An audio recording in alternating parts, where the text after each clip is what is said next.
Empezamos la segunda parte del seminario, que como creo, no sé, bueno, sabéis, imagino que sí, lleva por título el replanteamiento de la cooperación para el desarrollo desde claves feministas en un contexto de crisis multidimensional. Esta sesión durará hasta las 2. Igual que en el formato anterior, Amaya del Río hará una presentación, en este caso un poco más larga, y luego dejaremos pues, media hora, preguntas, reflexiones, ¿de acuerdo? Y comentarios. Bueno, dos frases para presentar a Amaya del Río. Ella se presenta y me pide ser presentada, lo cual es un lujo como feminista, o sea que empezar así, pues yo creo que ya nos avisa de muchas cosas. Entonces, bueno, Amaya es feminista con una trayectoria profesional muy vinculada al mundo de la solidaridad y la cooperación. Lleva 13 años, ¿es así? ¿Correcto? 13 años trabajando en EGOA, en el área de educación, y parafraseándola, sigue todavía disfrutando de ello y creyéndoselo. Entonces, bueno, insisto, pues cuestiones como muy... ponen en evidencia cuestiones centrales sobre lo vivencial y lo personal y cómo nos irá explicando el feminismo, pues atraviesa sus trayectorias. En general, los temas que ella plantea, pues que le interesan, que ella viene trabajando, son género y desarrollo. Es que recasco a Aurora y bueno, es que recasco sobre todo también a todo el equipo humano de CICODE por haberme invitado hoy a estar aquí con todas vosotras y vosotros y bueno, y a vosotros sobre todo a estas horas de seguir estando sentadas ahí. Antes de iniciar la exposición, decir que me voy a centrar fundamentalmente en los hallazgos de una investigación que acabamos de editar. Esta investigación, Voces y Saberes Feministas hacia una agenda de cooperación emancipadora, que lo que ha pretendido fundamentalmente ha sido conocer los diferentes discursos de cómo idear una cooperación alternativa y en claves feministas. Por supuesto, desde una perspectiva feminista, y eso ha sido a través, lo hemos hecho a través de una metodología de grupos de expertas. Hemos realizado 3 grupos de discusión con mujeres provenientes tanto del mundo de la cooperación para el desarrollo como mujeres provenientes del movimiento feminista. Las ONGs de cooperación para el desarrollo, movimiento feminista y ONGs de cooperación. Han sido 3 grupos de expertas las que hemos realizado y entonces, ha sido un poquito el análisis de todos sus discursos, ¿no? De sus saberes y puestas en conocimiento y del diálogo e intercambio en esos grupos de unas con otras, lo que hemos sacado estas ideas que ahora voy a intentaros exponer, ¿no?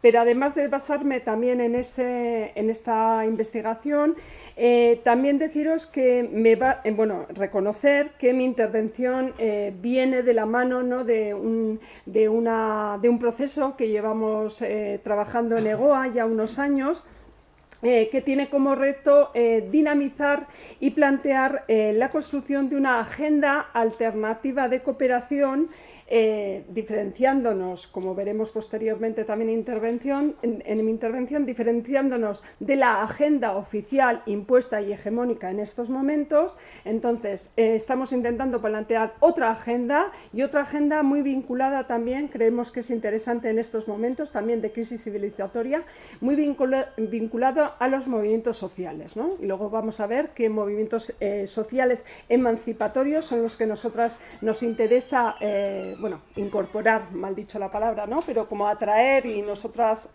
también las ONGs, hacia esos movimientos para intentar plantear resistencias a este momento, ¿no? Deciros, voy a describir el contexto en el que se sustentan estos procesos de reflexión, tanto la investigación esta como la otra más global que os digo que estamos también impulsando en EGOA, de construir esa agenda alternativa, y fundamentalmente deciros que parte de tres constataciones. La primera es que nos encontramos ante una crisis global, ¿no? Una crisis global, como hemos visto ayer con Justa y con Yayo, con diferentes manifestaciones diversas, ¿no? Pero con un claro origen en lo que es el modelo político neoliberal, capitalista, y con un proyecto social que está detrás, que es el heteropatriarcal también. Como resultado, vemos de esta centralidad del mercado y de las prácticas especulativas de las grandes corporaciones financieras, estamos asistiendo a una crisis de gran impacto que está utilizando como excusa el recorte indiscriminado de derechos y una reducción abusiva de todos los servicios públicos, incluyendo, como también ha comentado el compañero Andrés, los de cooperación para el desarrollo, ¿no? Estamos asistiendo a una crisis que consideramos, como ya lo han dicho otras autoras también, es una crisis civilizatoria, ayer se comentaba, entendiendo con este término que es una crisis multidimensional de carácter sistémico, ¿no? Y que lo que nos muestra realmente es que lo que se está cuestionando es el modelo que está detrás de modernidad capitalista sobre el que se están sustentando nuestras sociedades, ¿no? Una crisis que afecta realmente también al propio concepto de desarrollo, ¿no? O también Soledad lo comentaba, ¿no? Cuestionar ese modelo de desarrollo que hemos construido, ¿no?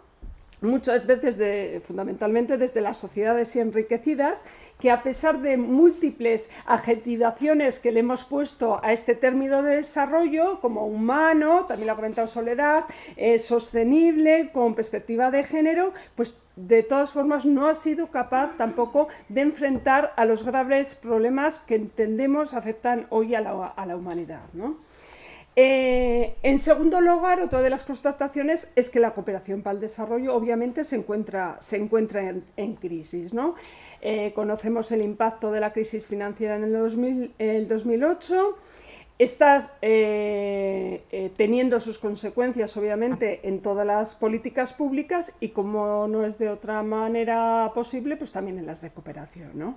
Pero más allá de los recortes, que están siendo por supuesto importantes, muy importantes, creemos que lo que se está poniendo en cuestión también es un cambio de modelo, ¿no? Luego veremos hacia dónde se dirige este cambio de modelo y de mentalidad, ¿no? Como es lógico, yo también, y además desde el enfoque desde el que trabajamos, la educación para el desarrollo también está resultando afectada por esa drástica reducción de fondos, ¿no? Pero también, más que los fondos y más que esos recortes a nivel económico, nos está preocupando cómo eso está produciendo una reducción de la actividad en ese campo, ¿no? Entonces, estamos viendo últimamente que la educación para el desarrollo queda muy limitada, sobre todo a actividades, a tareas de sensibilización o de difusión de lo que hacemos como organización en los países en desarrollo, ¿no? En los países en el sur, pero se está diluyendo, y esto es lo más peligroso que nos parece a nosotras, es que se está diluyendo todo el carácter político y transformador que es inherente precisamente a ese enfoque para el desarrollo que nosotras entendemos que queremos seguir impulsando y en estos momentos todavía mucho más. Una tercera constatación presente en este proceso abierto en EGOA es que también creemos que esta crisis nos posibilita, nos abre la posibilidad de repensar el tipo de cooperación que deseamos, ¿no? Una cooperación que nosotras queremos que sea emancipatoria, que nos libere, y una apuesta por la cooperación, sobre todo en clave transformadora, pero en clave feminista, ¿no? Que ataque precisamente a las causas, ¿no? Que generan desigualdad, que promueva una ciudadanía crítica. Ayer también salía mucho la cuestión esta de la participación y hoy, ¿no? Que promueva una ciudadanía crítica organizada y la consecución de todos los derechos para todas las personas.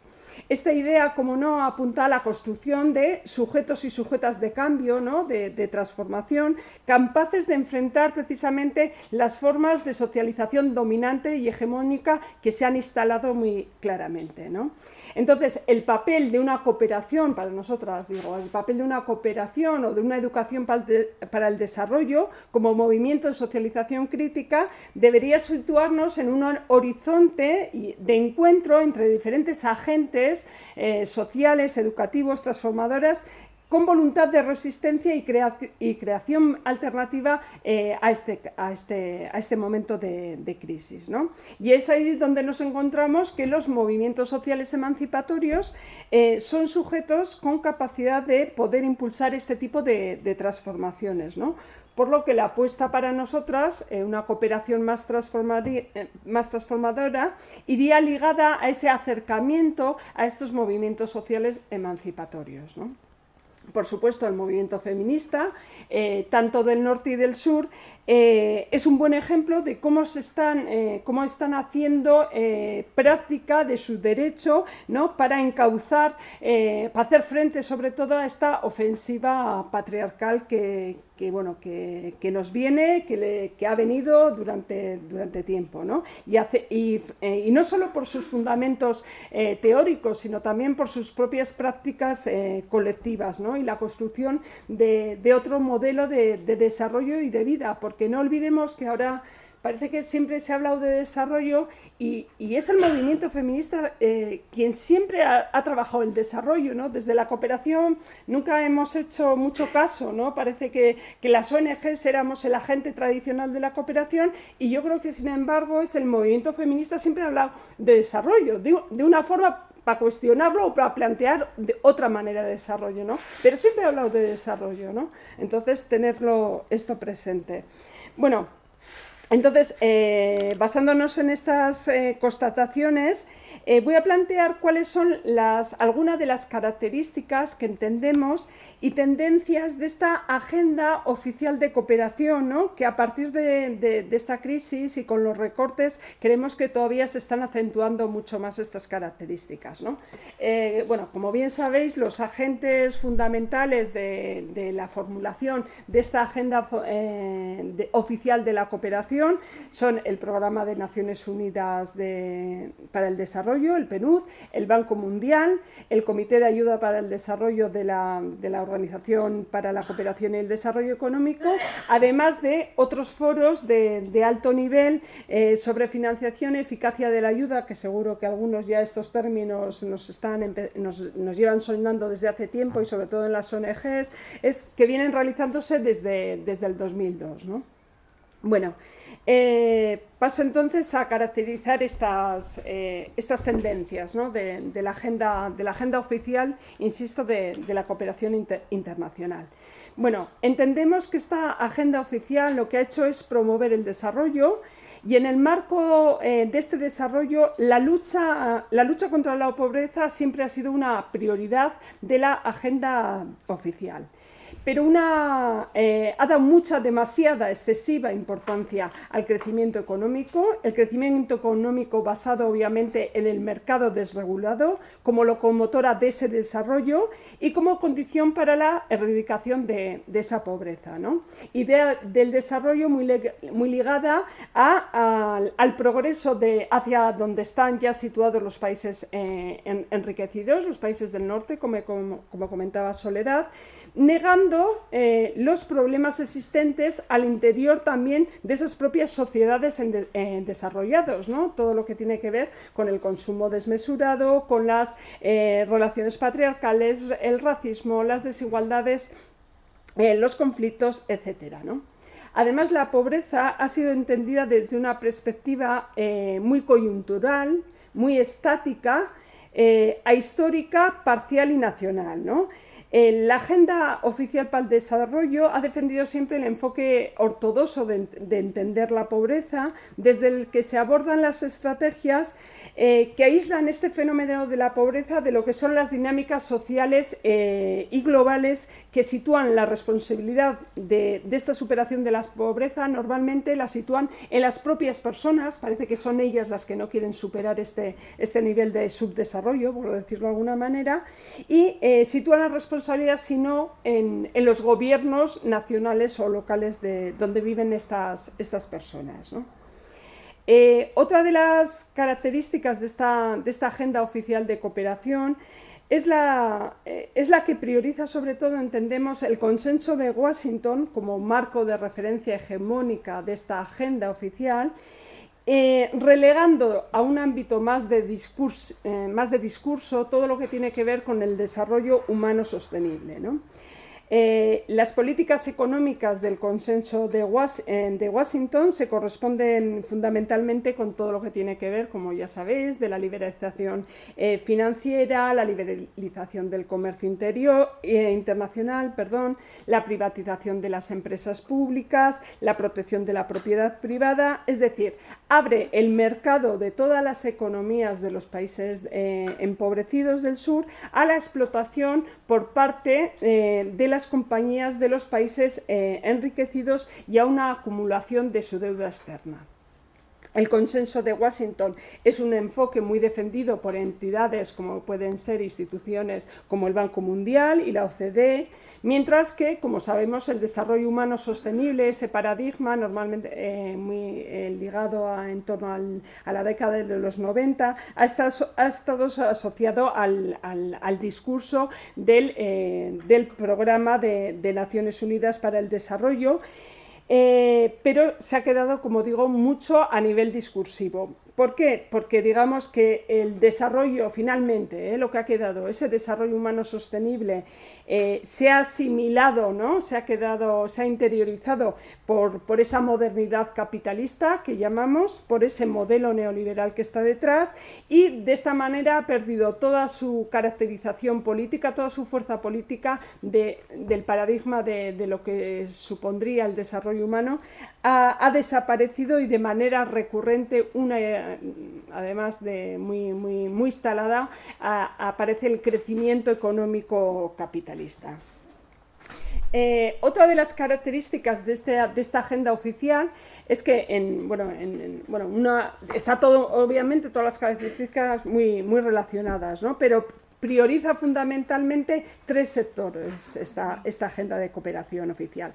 El crecimiento económico, como no puede ser de otra manera, porque está ligado a todo lo anterior que decíamos, las necesidades sociales básicas, insisto, básicas, y la gobernanza. Y esta gobernanza ligada mucho a lo que es la seguridad jurídica y la estabilidad económica necesaria para facilitar el crecimiento económico, ¿de acuerdo? Entonces, con la focalización en estos tres sectores, crecimiento económico, necesidades sociales básicas y gobernanza, se pierden, digamos, se dejan de lado lo que entendemos nosotros serían los verdaderos procesos de transformación social y política que tienen que ver con los derechos humanos, los derechos sexuales y reproductivos, el empoderamiento, la violencia contra las mujeres, la democratización de la esfera pública y privada, etcétera, ¿de acuerdo? Entonces, se prioriza estos tres sectores y se deja de lado lo más, digamos, potencialmente transformador, ¿no?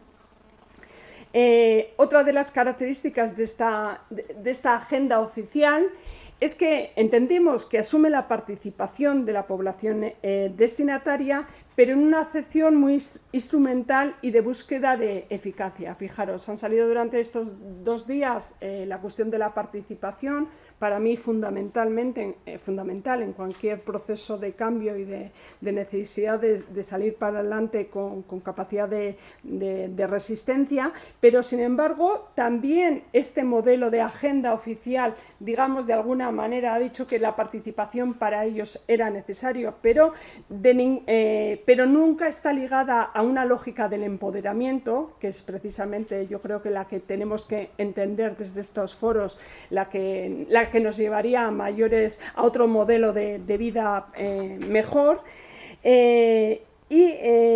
Bueno, eso, entendida de una forma muy instrumental, ¿no? Se entiende como la participación como un elemento que mejoraría de alguna manera todos los procedimientos y todas las estrategias de lucha contra la pobreza, ya que de alguna manera tiene un impacto directo en términos de legitimación. Es decir, incluso las ONG situadas en esta agenda oficial pueden decir, no, es que nosotras conocemos realmente cuáles son los intereses de la población meta porque nos los han dicho, ¿no? Entonces están legitimados, digamos, de alguna manera, y de esa manera sí que tiene su legitimación. porque pueden aludir a esa población destinataria, entonces les viene hasta bien la participación, y en términos de eficacia también lo mismo, ¿no?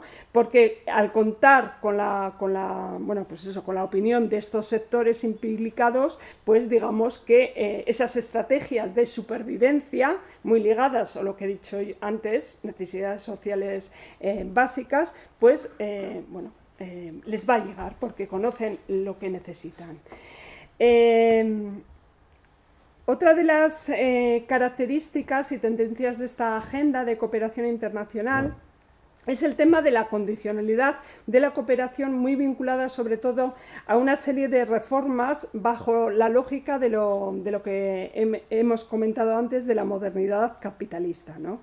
La agenda oficial propone un sistema de negociación en torno al partenariado, que ya sabéis lo que significa, es decir, a la conformación de alianzas en la que tanto los países donantes como los países receptores participan definiendo los fondos de alguna manera que liberarán los donantes y las condiciones que deben asumir los receptores. ¿Qué ocurre? Sin embargo, que este partenariado conlleva unas profundas asimetrías de poder. Es decir, los contenidos de la cooperación internacional no se negocian, ya que siempre van a venir predefinidos por parte de los países donantes y, por supuesto, de su proyecto hegemónico, de ese proyecto modernizador capitalista y de ese modelo de desarrollo que comentábamos, ¿no? Bueno, como sabéis, una de las manifestaciones más patentes de esta condicionalidad de la cooperación para el desarrollo es la ayuda ligada, ¿no? La ayuda ligada que ha sido una práctica común sobre todo de la cooperación bilateral, por la cual, digamos, los países receptores no reciben los fondos libremente y los pueden gastar como quieran, sino que de alguna manera están obligados a gastarlos en la compra de bienes o servicios ofrecidos por esos países donantes que les están dando los dineros, ¿no? Los fondos. Como sabéis, esta práctica generadora de dependencia, además de una dependencia acumulada y sin límites, algunos autores ya la han calificado obviamente de neocolonialista, ¿no?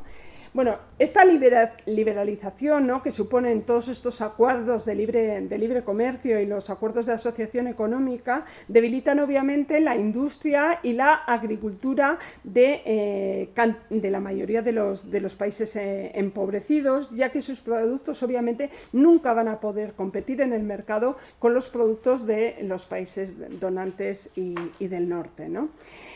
Obviamente estos acuerdos comerciales de liberalización y de deuda externa también van a afectar, como no, la vida de las mujeres, porque tienen mucho impacto sobre todo a nivel de la agricultura local, ¿no? A nivel de la supervivencia, que es donde más las mujeres están, ¿no?, en estos países. Bueno, una solución legítima que ya plantean desde hace tiempo muchos colectivos de mujeres y feministas a nivel internacional es corregir precisamente, dejarnos de hablar de cooperación internacional y corregir las desigualdades del sistema financiero y económico global, que entre otras son fundamentalmente estos aspectos, ¿no?, los aspectos de la deuda externa y los términos desiguales de comercio, ¿no? Bien, otra de las características es la cuestión de esto que se oye tanto, que es de la financiación y de la eficacia de la ayuda como asuntos fundamentales frente al cuestionamiento sobre qué es desarrollo, ¿no? Bueno, en relación a lo que es la financiación, las dos conferencias internacionales, tanto la de Monterrey en 2002 como la de Doha en el 2008, establecieron la necesidad de sí aumentar la ayuda, pero dando a su vez prioridad a la inversión extranjera y al comercio, ¿no? Sin embargo, se dice que hay que aumentar la ayuda, pero sin embargo no se establecen ni compromisos ni porcentajes para aumentar esta cantidad, ¿no? En relación a la eficacia, se establecen unas nuevas formas de trabajo, digamos, y de objetivos que mayormente van a involucrar a los estados y van a excluir de nuevo a lo que son las organizaciones también, entre comillas, de la sociedad civil, y sobre todo van a verse excluidos los colectivos feministas y de mujeres, ¿no?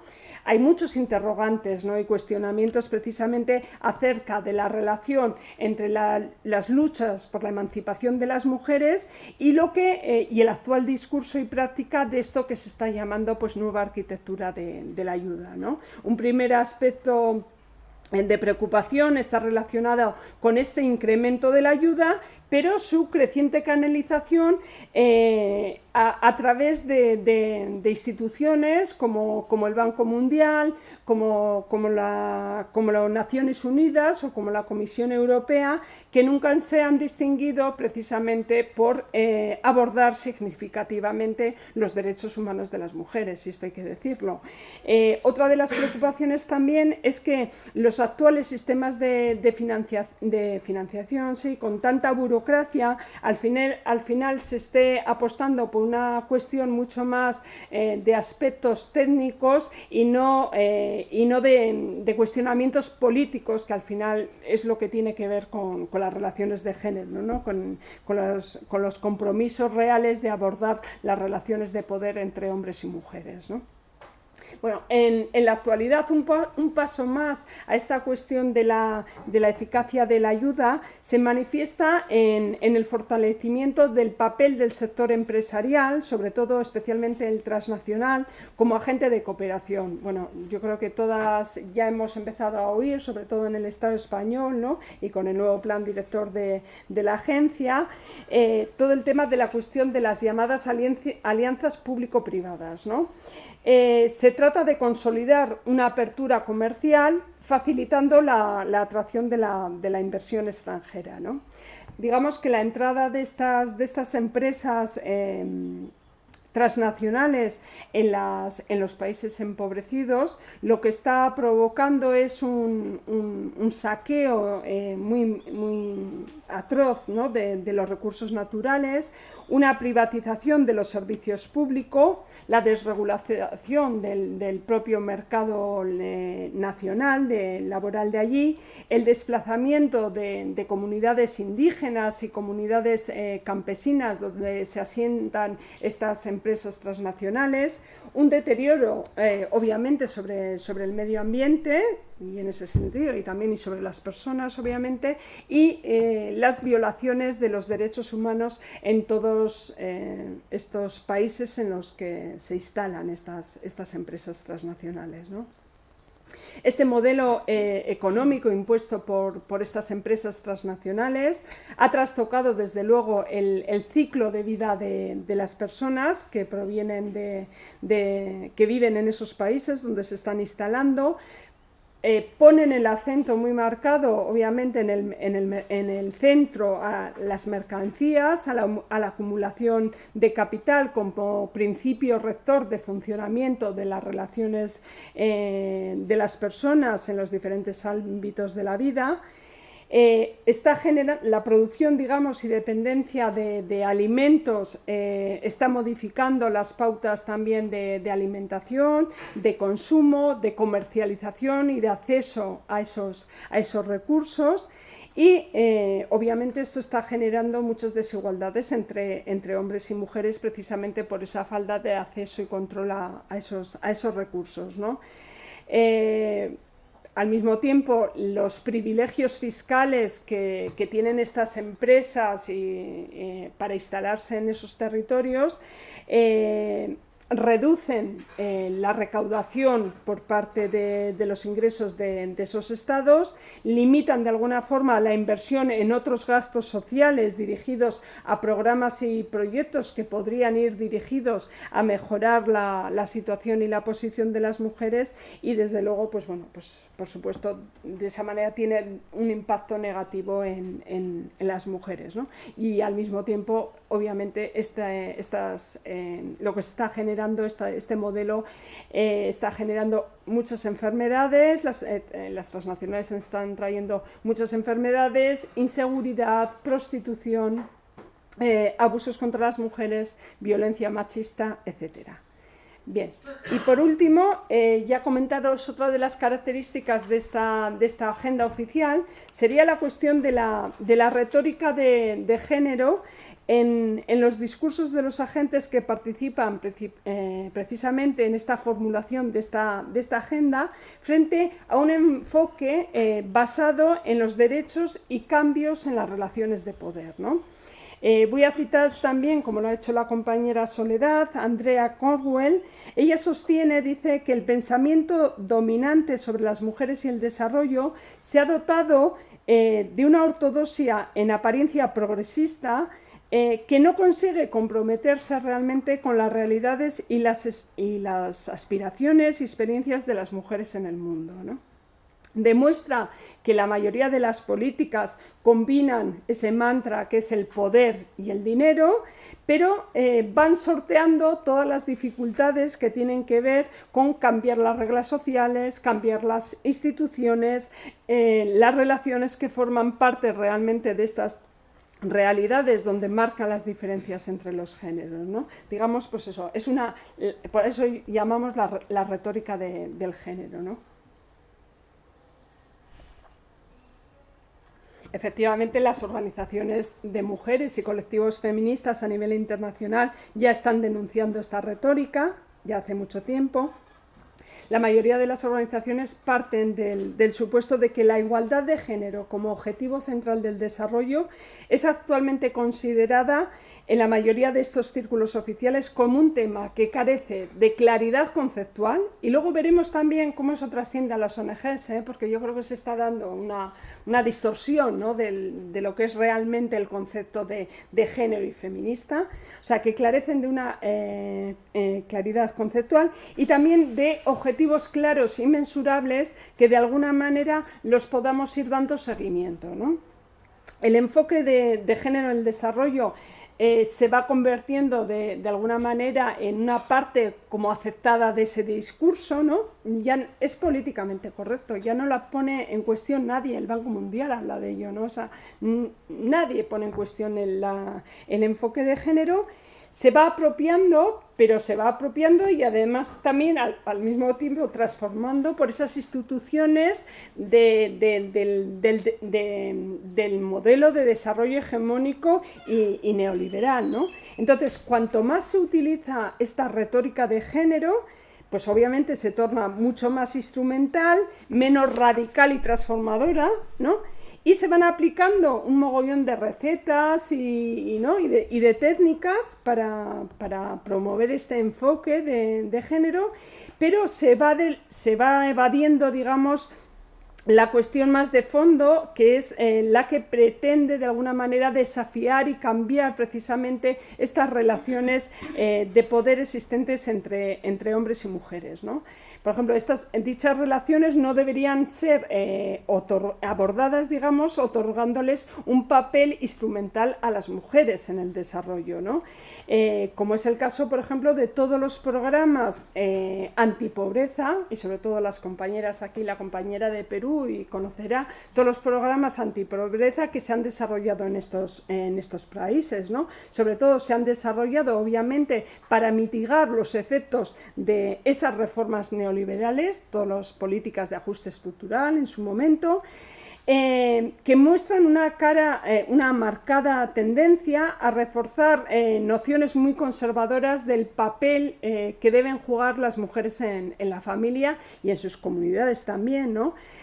Creando un lenguaje de la vulnerabilidad y creando un lenguaje de la marginación y muy asociadas, insisto, al propio concepto de género y a las estrategias de supervivencia, ¿de acuerdo? Entonces hay que estar, yo creo que con relativa cautela, porque creo que no nos estamos haciendo ni bien, ¿no? O sea, que hay que estar atentos a estos manejos, ¿no?, que al final incorporan nuestro discurso y lo desvirtúan también en sus propias prácticas, ¿no?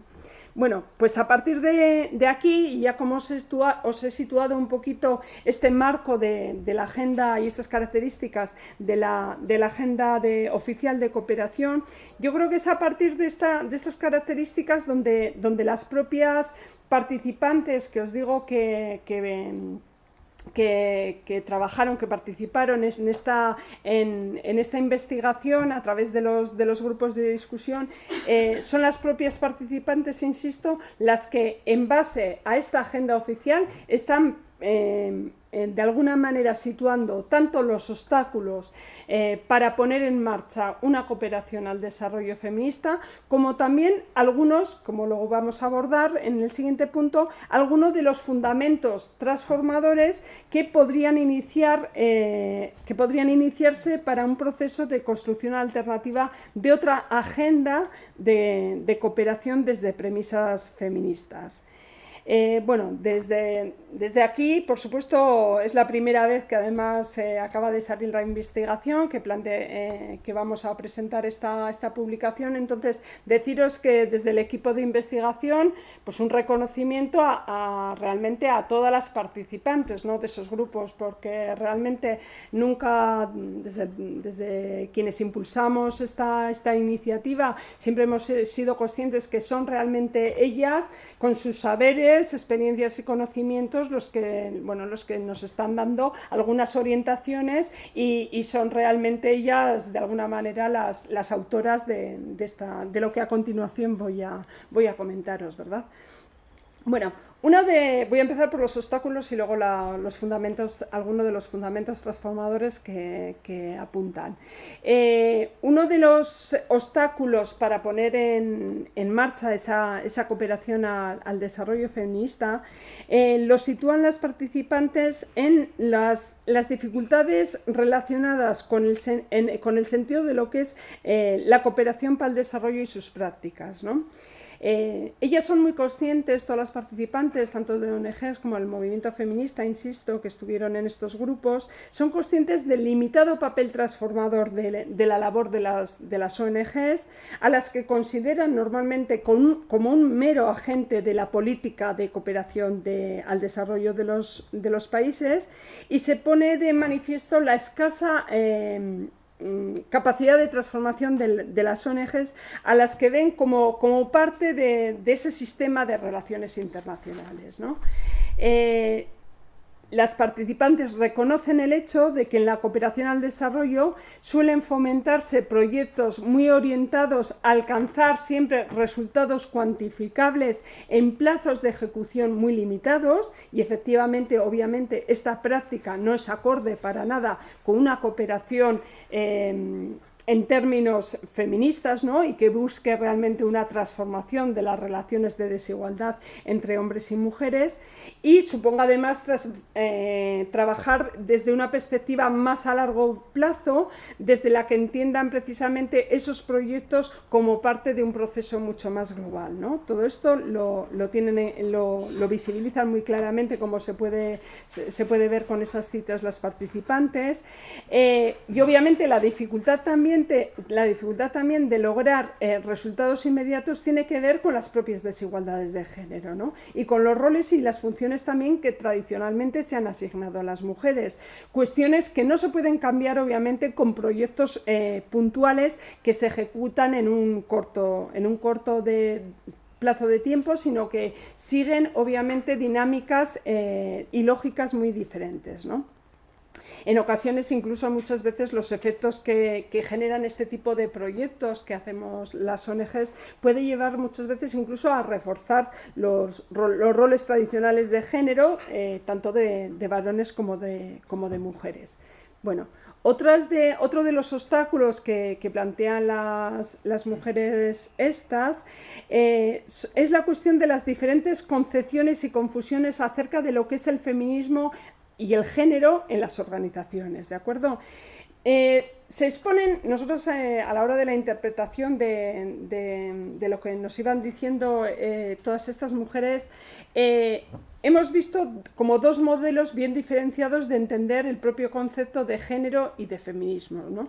Por un lado, el modelo que podríamos denominar como políticamente emancipador, y el otro, lo hemos llamado así, desapasionadamente técnico, ¿no?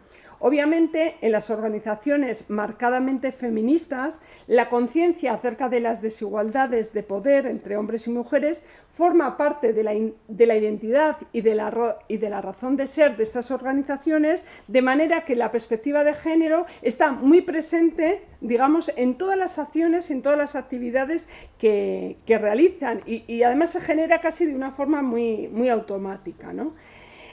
Sin embargo, en este tipo de organizaciones feministas no es el que más abunda en las ONGs, como ya sabéis y como ya conocemos, y por lo contrario, lo habitual es que las ONGs entendamos que sí que es verdad que hay que trabajar desde el enfoque de equidad de género o desde la perspectiva de género, pero a la vez estemos tolerando que nuestros integrantes, nuestros miembros, los que formamos parte de la organización, no concebamos el feminismo como un aspecto central del posicionamiento ideológico de la organización, ni de la labor que realizamos, ¿no? Frente a otras convicciones que están mucho menos cuestionadas y mucho más compartidas en el ámbito de la cooperación, como puede ser derechos humanos, el ideario de izquierdas y hasta, si me apuráis mucho, el ser ecologista o no, ¿de acuerdo? Hay otros enfoques que están mucho más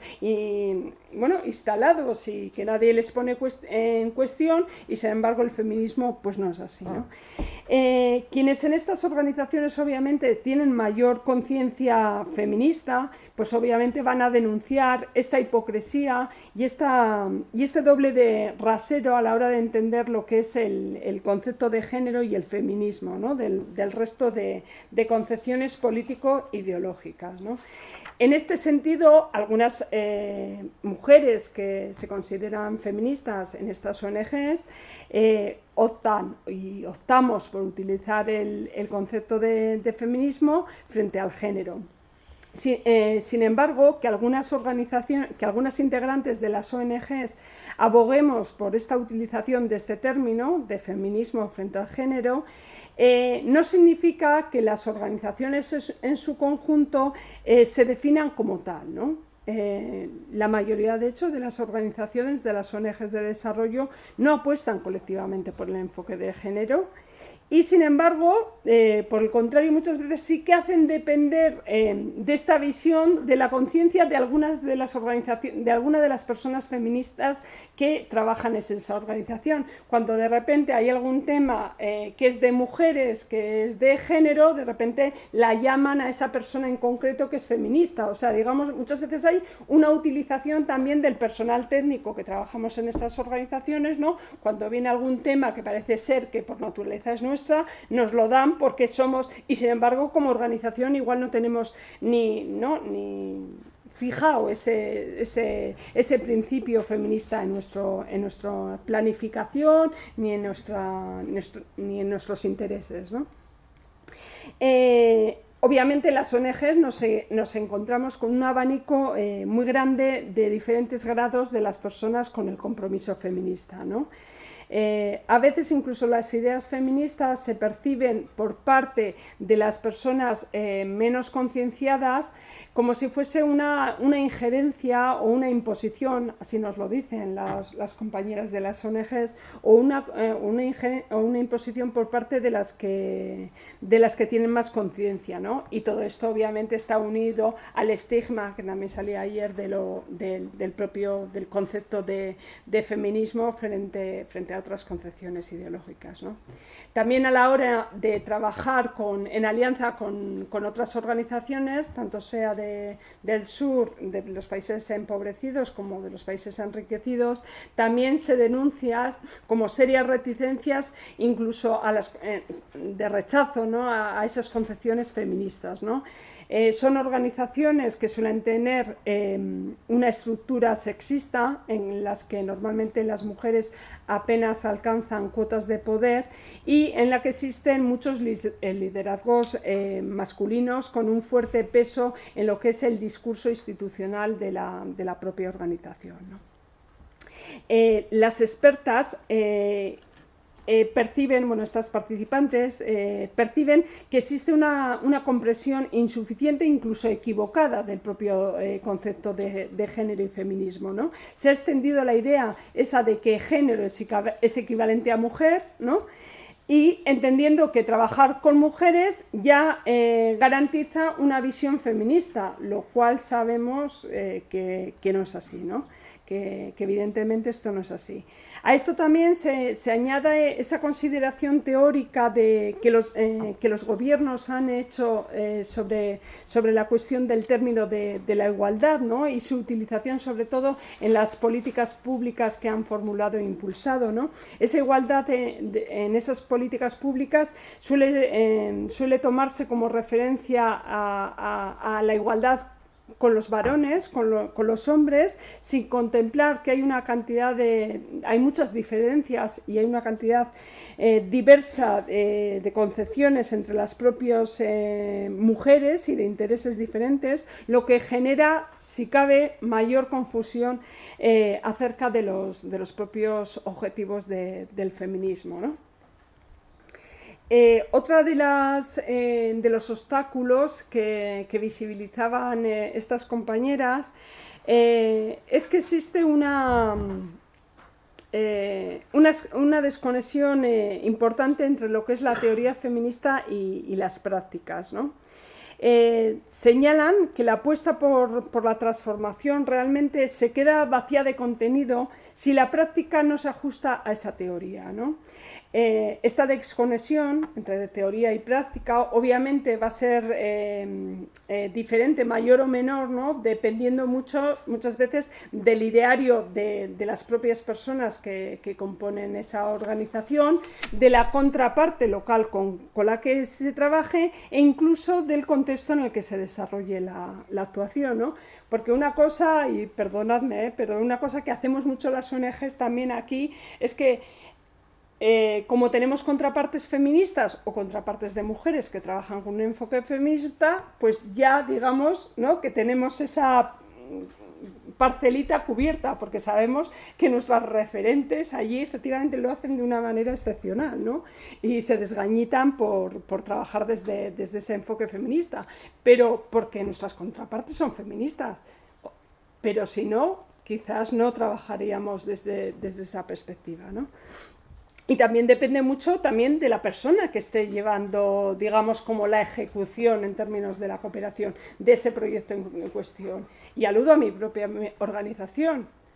Somos una organización también plural, o sea, no todas las personas somos iguales y el compromiso también es diferente. No es lo mismo las prácticas, ¿no?, o mis intenciones de llevar un proyecto con un enfoque tal que las que puede desarrollar mi compañero o mi compañera de enfrente, ¿de acuerdo? Entonces, que muchas veces depende también de las propias, antes se hablaba de las técnicas de cooperación, ¿no? Depende un poquito de quién está detrás y claro, y qué posibilidades tiene también de ejercer ciertas maniobras, ¿no? Las expertas, todas las participantes, obviamente identificaban que la teoría y la práctica feminista es mucho más acorde en las personas con conciencia de género, ¿no?, que entienden que sus propias experiencias personales responden a un sistema político de opresión y desarrollan de esa manera sus prácticas en coherencia con unos principios y unos valores feministas, ¿no? Las participantes mencionan, claro, que el ser o no coherente en las actividades de las ONGs es mucho más fácil, por ejemplo, hacerlo en las actividades que realizamos las ONGs hacia el exterior, es decir, las campañas, la elaboración de materiales, los proyectos de cooperación en el sur, etcétera, que, digamos, las actividades hacia el interior de las organizaciones, ¿de acuerdo? Bien.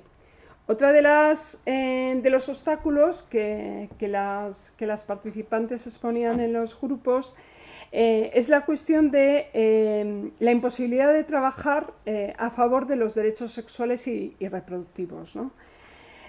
Señalan que las ONGs y además tanto las ONGs de origen laico como también las ONGs de carácter religioso, son reticentes a poner en marcha proyectos que impliquen la defensa de los derechos sexuales y reproductivos, ¿no? Como es, por ejemplo, el derecho de las mujeres a decidir sobre su propio cuerpo, sobre la maternidad, ¿no? A pesar que parece mentira que esta es una cuestión, ¿no?, que ya forma parte de la agenda del movimiento feminista ya desde hace ya muchas décadas, ¿no? Pero también es verdad, sabemos que estamos en un momento de ofensiva patriarcal y claro, y esto es difícil, ¿no?